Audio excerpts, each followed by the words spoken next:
Ndugu yangu mpendwa, nilitamani sana, nitamani unielewe kitu kimoja. Maana Mungu amesema na mimi jambo moja katika kuupanda mlima huu. Na leo nikwambie kitu. Unasema umeokoka, umebatizwa. Ila je, ni kweli umeokoka? Jiulize hilo swali. Maana wokovu wako haukusaidii chochote. Maana tunavyotambua sisi kwamba ukiokoka unakuwa umebadilika, maana yake unatoka katika ule utu wa zamani na kuwa mpya.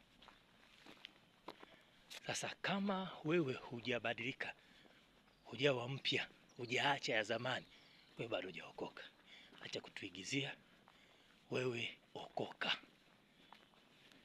Acha kutudanganya kwamba umeokoka kati hujaokoka. Ndugu yangu, okoka. Mungu akusaidie.